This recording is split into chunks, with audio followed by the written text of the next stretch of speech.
I'm Donna Guest, Creative Memories Advisor and Lazy Scrapbooker, and I love to create fast, easy, and beautiful pages.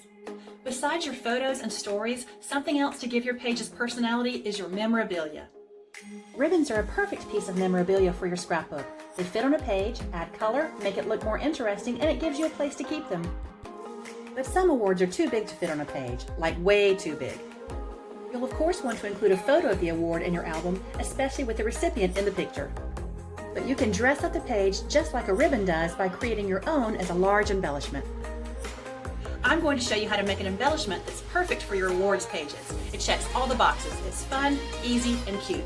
So let's take a look at what you'll need. You'll need your cutting mat. You'll need your 12-inch trimmer with a straight blade. You'll need maybe 3 colors of paper. I'm going to use a full sheet of this blue and a scrap of black and then a smaller scrap of this piece of paper from the Picture This collection. You can use anything you want. You'll need a tape runner. I always recommend Repositionable when doing something like this in case you make mistakes. I'm going to use the custom cutting system, 2 smaller circles, and I'm going to use the yellow and the red blade. Again, you can make it any size that you want to. I'm just making it to work with a 4x4 photo. I'm going to use my scissors perhaps, and an optional piece here to make it extra cool around the edges, one of these decorative circle punches here that punch on a 6-inch piece of paper.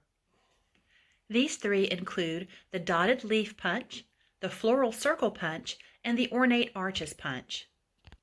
This one's a little bit harder to find because it was not for sale, it was an advisor exclusive.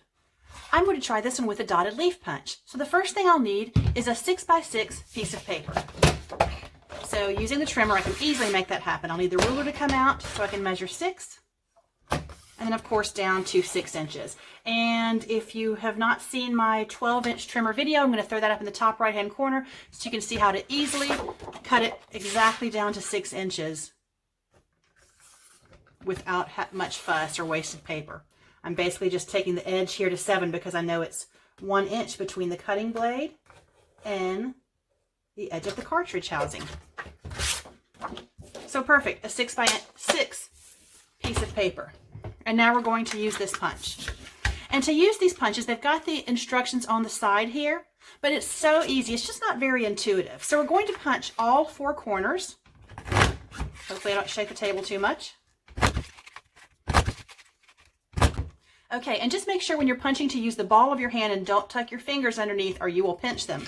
So now when we come out, we have this weird looking thing. We're going to flip it over and then punch 4 corners again. And so now you will have made 8 punches. Perfect.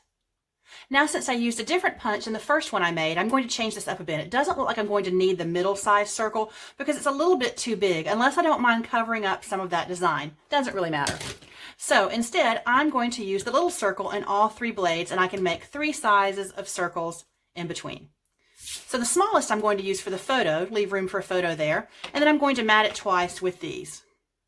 The 3 blades make different sized circles. On the outside rib I'm using, the red makes the smallest, then the green, and the blue makes the largest circle. Your custom cutting system templates will include a guide showing you the exact sizes.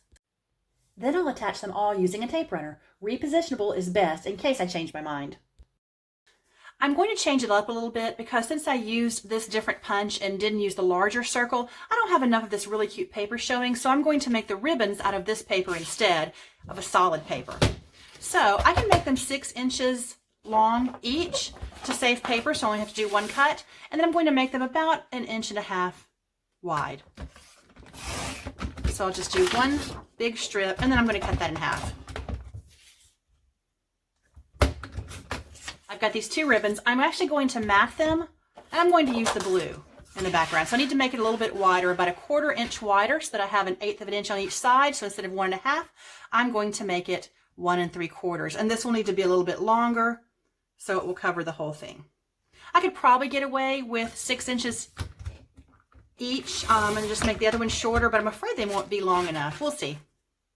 And I've got plenty of cardstock. Now for the next part, we're going to cut the little notch into the ribbon so that it looks like a ribbon.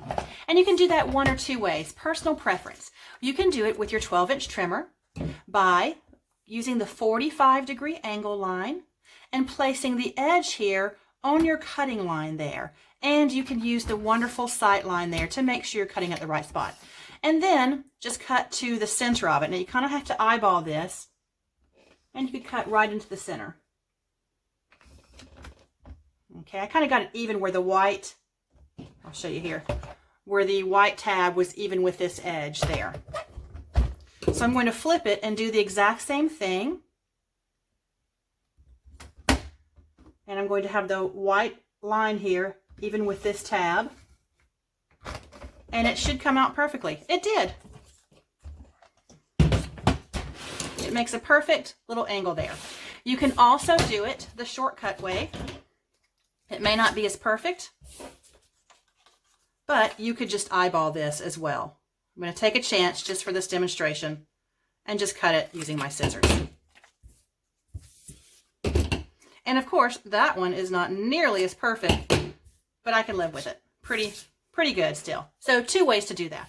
Okay, now I'm going to mat it onto the blue cardstock and trim that as well.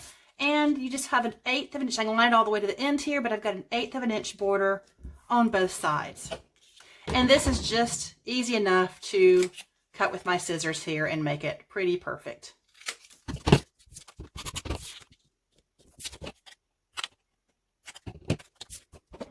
And now I can attach to the head of the ribbon. So what I'll do is just put some repositionable tape runner on both of these little legs, ribbon legs there, and just place them however you like it. I want the most ribbon as possible to show. So that looks pretty good right there. And there you have it. And now we're ready to insert a 4x4 circle photo in there. Or you could put anything else you want in there. You could make it a journaling box with some lighter color paper. Totally up to you. You could make it the place where you put some white letters on here and make a title of it. Again, totally up to you.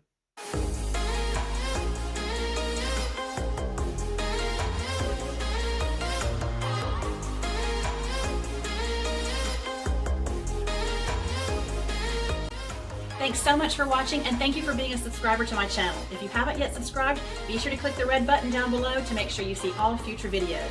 Now go have fun making that ribbon.